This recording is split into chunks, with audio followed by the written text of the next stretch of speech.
तो फिर जीतन राम मांझी कहीं नहीं जाएंगे। उनके पुत्र भले मंत्री न रहें, लेकिन उनका समर्थन नीतीश कुमार के साथ रहेगा।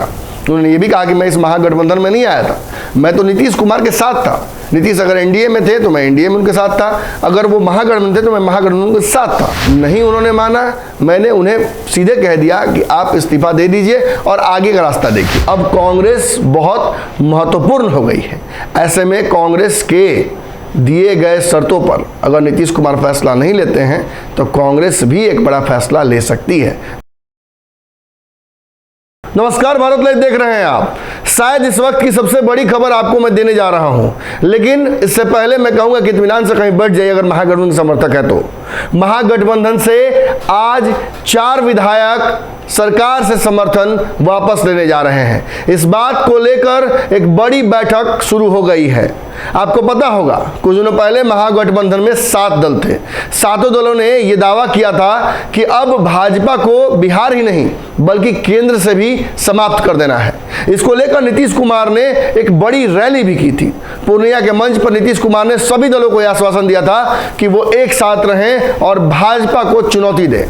भाजपा को चुनौती देने के लिए नीतीश कुमार फिर देशव्यापी अपने दौरे पर निकल गए और विपक्ष के बड़े बड़े चेहरों से उनकी मुलाकात हुई। और उम्मीद मैं इसलिए बोल रहा हूं क्योंकि पिछली बार नहीं हो पाया था।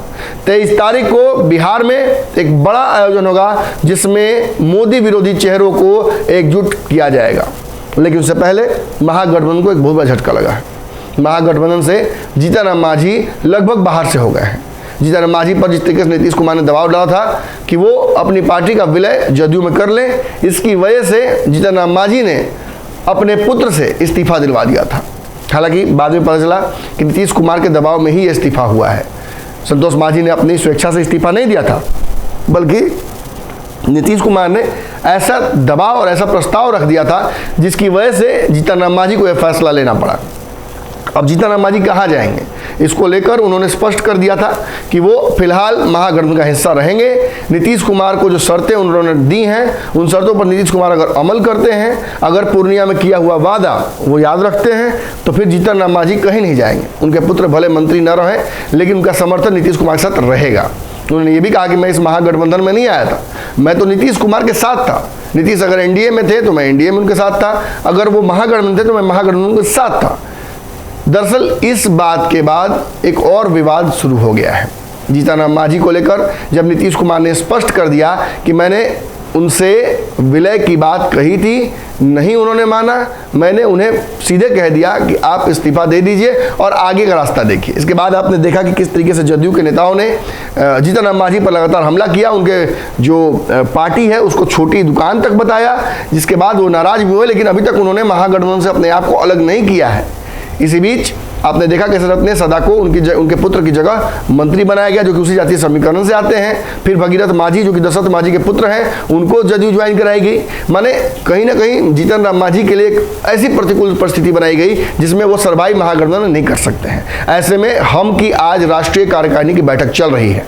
हम के 4 विधायक जो सरकार में फिलहाल समर्थन दे रहे हैं, वो आज समर्थन वापस लेने का फैसला लेने जा रहे हैं। संतोष मांझी सुबह से ही जो बैठक कर रहे हैं, इसमें मुख्य एजेंडा यही है कि क्या हम महागठबंधन में रहें, क्या सरकार को समर्थन करें या आगे की रणनीतियों पर विचार करें। तो ऐसे में जीतन राम मांझी के जो 4 विधायक हैं, वो कौन से 4 विधायक हैं ये भी आप जान लीजिए। जीतन राम मांझी खुद इमामगंज से विधायक हैं। उसके अलावा ज्योति देवी हैं, वो बरचट्टी से विधायक हैं। टिकारी से अनिल कुमार हैं और सिकंदरा से प्रफुल्ल कुमार मांझी हैं। ये 4 विधायक जो हैं वो आज महागठबंधन नीतीश सरकार से अपना समर्थन वापस लेने जा रहे हैं। ऐसे में आंकड़ों का खेल है, क्या परिस्थितियां बनती हैं देखना इंटरेस्टिंग होगा। सबसे इंपॉर्टेंट बात यह है कि अब कांग्रेस बहुत महत्वपूर्ण हो गई है। ऐसे में कांग्रेस के दिए गए शर्तों पर अगर नीतीश कुमार फैसला नहीं लेते हैं तो कांग्रेस भी एक बड़ा फैसला ले सकती है। बने भारत लाइव पर दिन भर ये नैरेटिव चलता रहेगा। अगर ये वीडियो पसंद आई और वह बिहार के राजनीति और बिहारियत से सरोकार रखेनी तो सब्सक्राइब बटन दबा के चैनल के सब्सक्राइब कर ली। ओजे एगो घंटी बा, ओकरा बटन दबा देला से कुल सटीक और मारक खबर रुआ मुफ्त में मिल जाई। अगर रुआ पत्रकारिता के हमनी के नया प्रयोग में सहयोग कर चाहतानी तो ज्वाइन बटन दबा दी। पेटीएम नंबर नोट कर ली 9386 816-700। धन्यवाद।